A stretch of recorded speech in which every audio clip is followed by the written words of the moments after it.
Good afternoon. This is Karl Honneger, and I'm talking to Dr. Robert P. Murphy. You are a senior fellow with the Mises Institute and the author of many books. You've written Brueggemann, Smashing the Errors of America's Most Famous Keynesian, Chaos Theory, Lessons for the Young Economist, and also you've written, is it 2 books for the Politically Incorrect Guide series? I've got, one of them is the Great Depression and the New Deal, which is very relevant to our discussion today. I know that in the very back of the book, it's interesting because we've got these stimulus checks coming out, hopefully by the end of the month. And you're talking about in the very end of the book, President Obama and how his package and other remedies will not cure our economic woes any more than the New Deal cured the Great Depression. And so could we discuss maybe a little bit about what the Austrian viewpoint is and kind of how it's different when it comes to what actually cured the Great Depression, and maybe like how the end of World War II with all these soldiers being, sent home, basically laid off, wasn't actually a bad thing? Sure. So, a standard talking point, particularly among people who are fans of the Democratic Party, is that FDR and the New Deal got us out of the Depression, and that's not true. I mean, under any metric you want to use, that the unemployment rate as of I think 1938, had zoomed back up well into very high double digits, and so it's also too looking at the United States compared to Canada. That's one of the things I did in the book to show that the gap between the unemployment rate in Canada went up after FDR came into office. So you can't even just say, oh well, the economy was so bad. Clearly, the Great Depression was the worst economic catastrophe in the United States history, and so it's as I put it in the book. What would the data have to look like for FDR to not be given credit, like to say his policies prolonged the Depression and made it the worst in U.S. history? So there's that element. And as far as people say, well, the World War II ended, and so here, like a lot of times, conservative types will say, oh yeah, it wasn't the New Deal, but it was World War II that got us out of the Depression. And even there, that's tricky because you're basically admitting that the Keynesian economists are right if you say that. In other words, you're saying, oh, it's big government spending. It happened to be on war mobilization.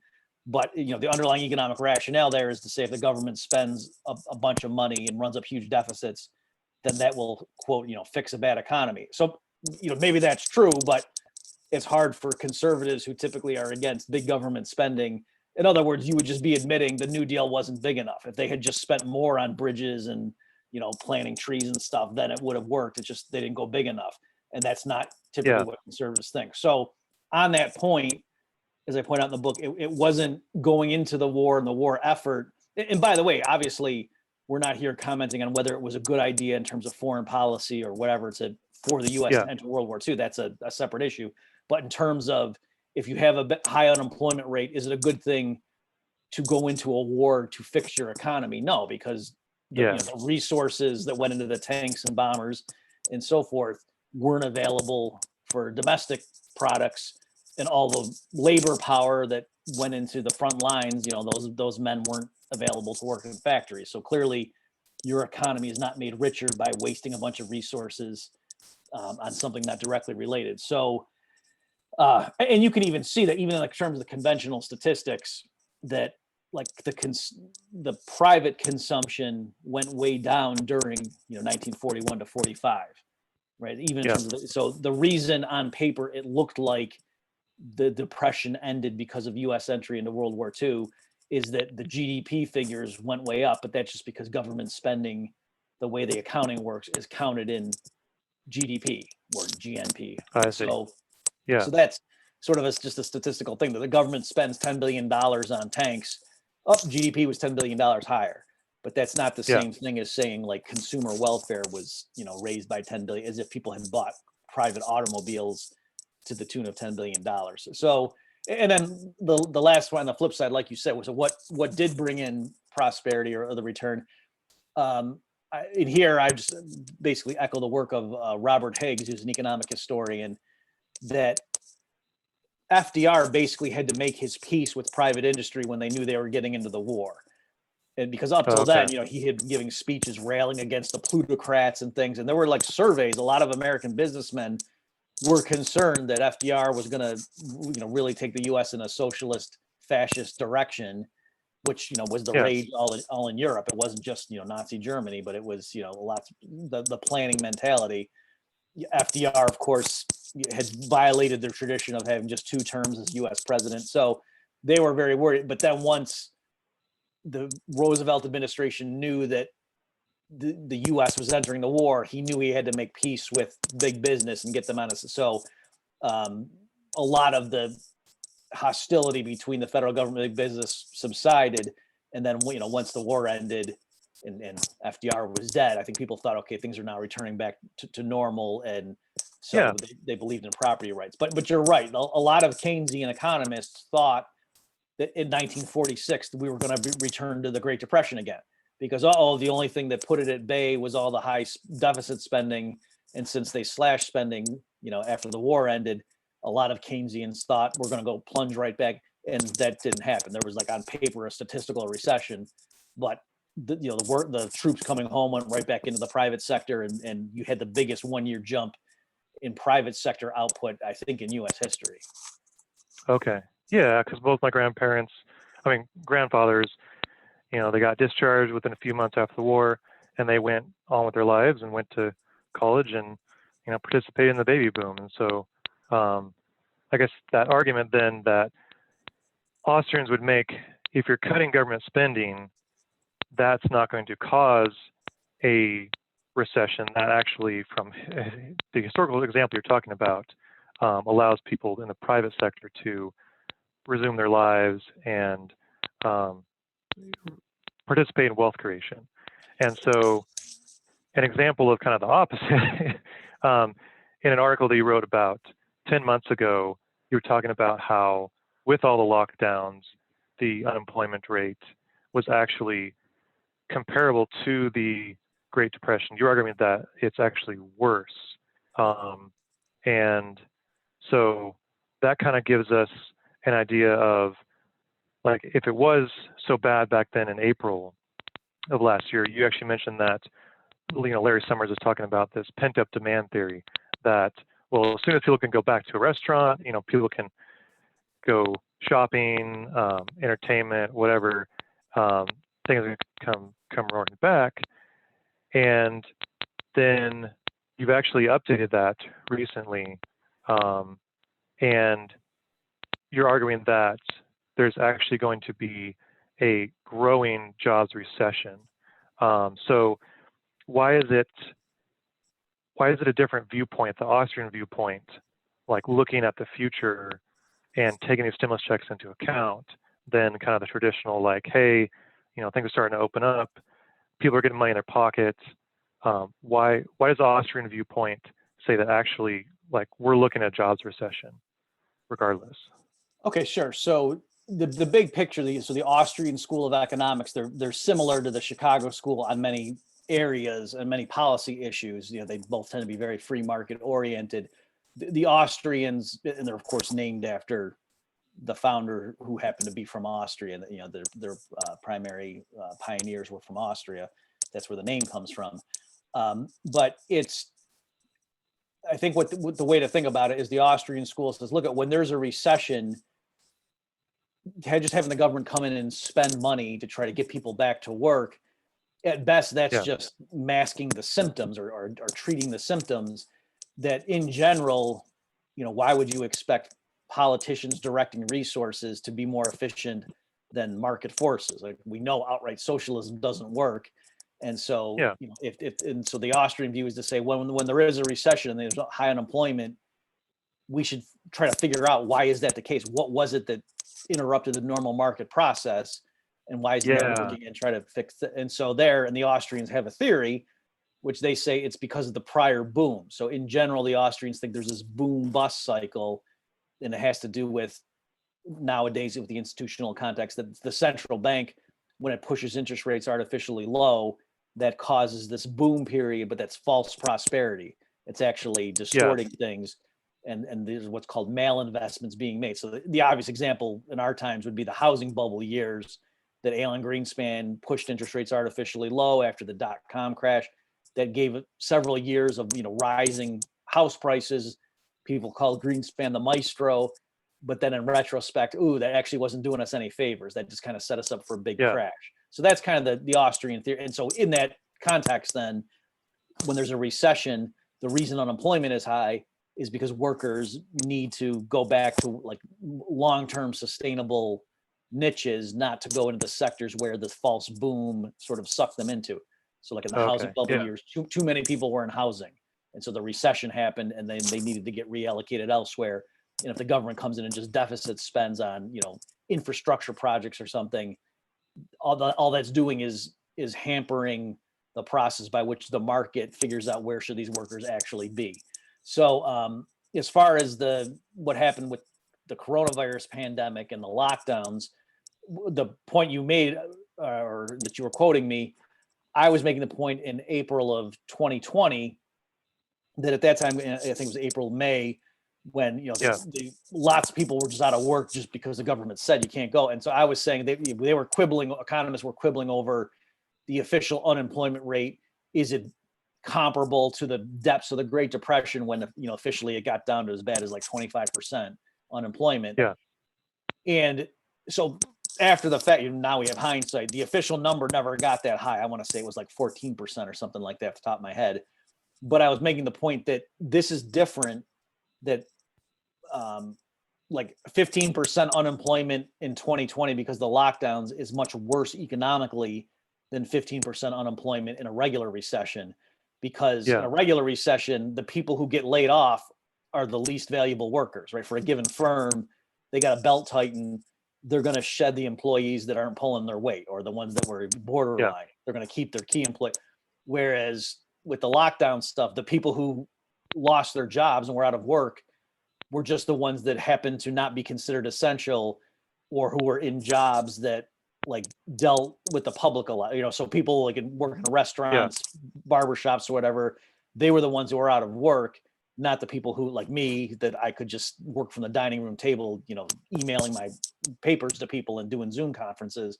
So that's not because the people who are able to telecommute are all better workers. It's just the luck of the draw, the nature of their business. So I'm saying the fact that the segment, the fraction of workers who are out of work because of the lockdowns were much more valuable. And the analogy I used was to say it's the difference between if someone said to you, your household has to cut spending by 15% next month, that would be painful, but okay. Yeah. But what if instead someone just randomly looked at your expenses and crossed off 15% of them and said, you're not allowed to spend that money on those things next. That could be devastating. What if they crossed out water and electricity?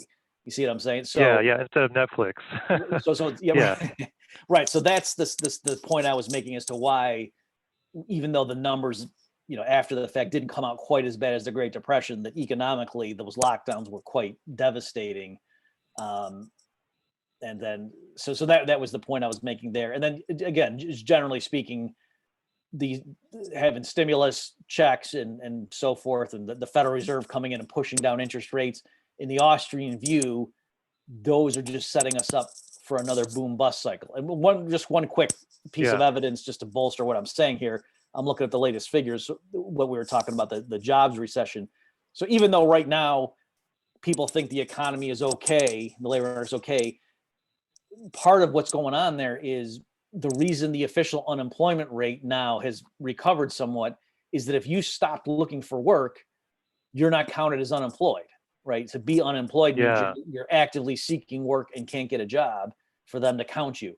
If you just dropped out because you say it's hopeless or it's not worth it anymore, given the certain, then you're no longer unemployed. And so a better metric to just see how many people are working is I look at the employment rate among prime age males, just to give an idea. Yeah. And so that right now, so as of the latest figure they got here is January 2021, that's only at like 82%. And that's going back, I'm looking here like 30 years on the history, that's much lower going way back, except for the depths of the Great Recession. In 2009, there were periods where it was lower than now. But other than that, Yeah, it's like October 2009 to looking at like December 2011. Yeah, right. that period is the lowest.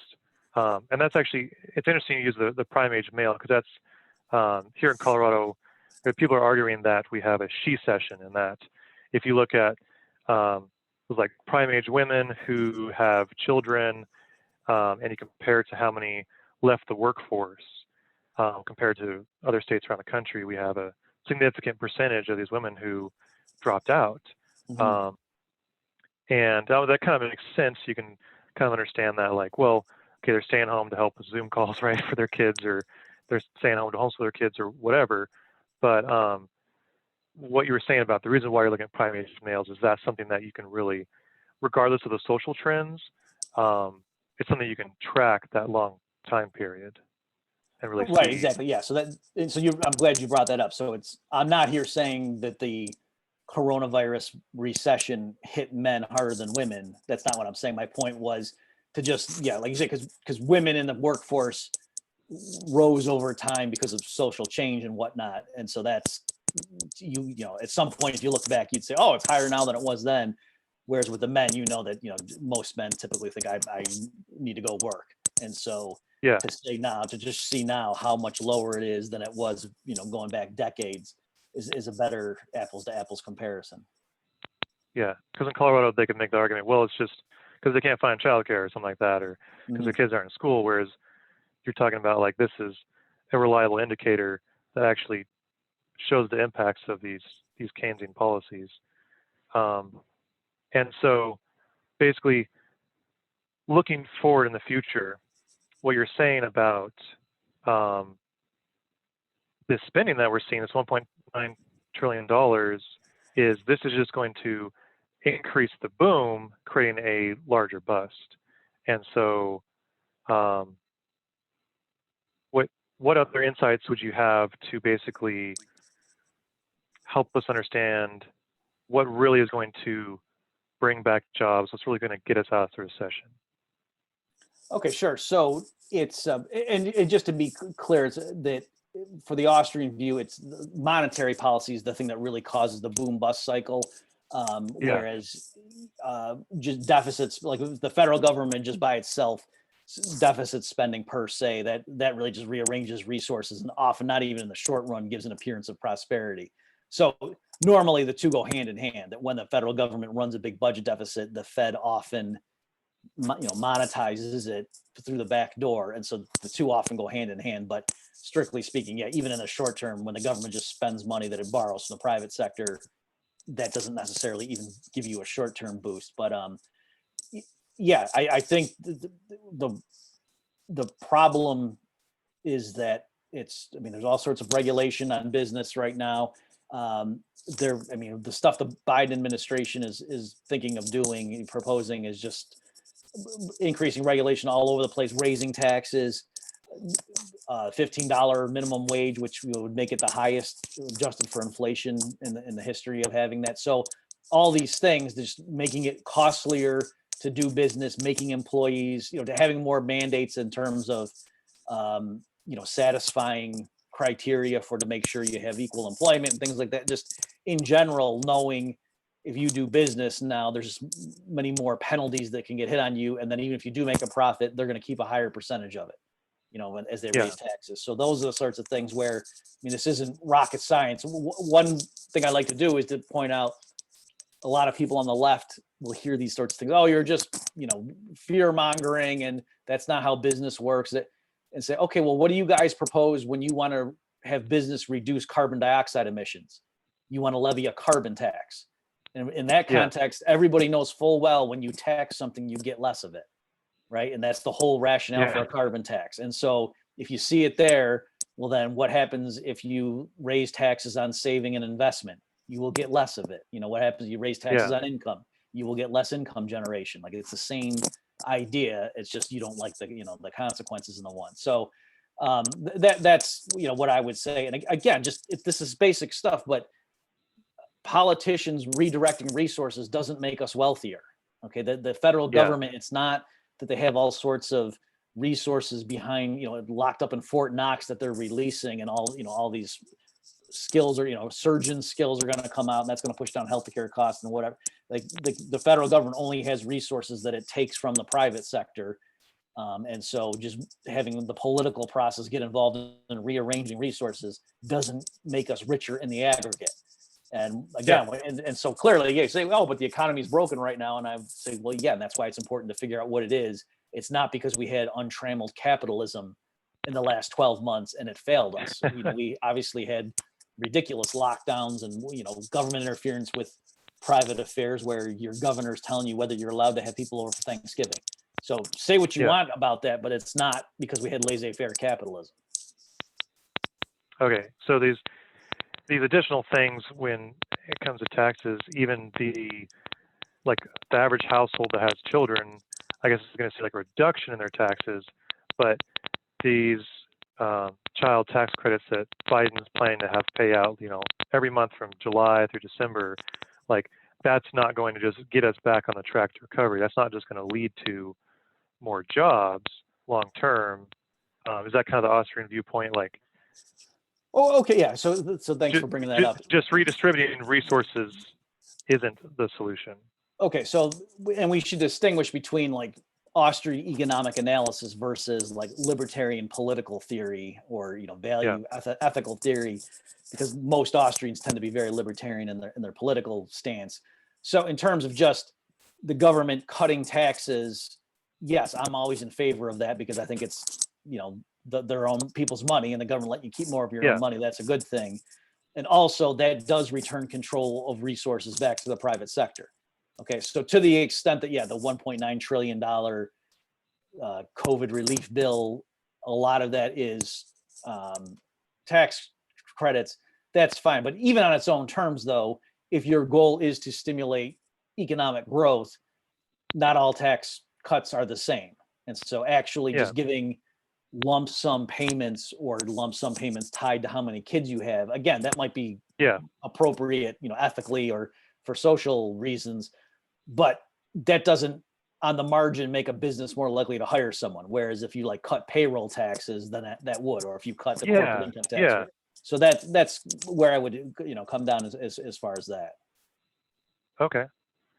Well, thank you. I really appreciate you providing more insights on the Austrian view of the future based off the past. You're definitely an expert on the Great Depression, and so hopefully people can read what you've written and understand what the right thing to do is for the future. And thank you so much for your time today. Thanks for having me, Karl.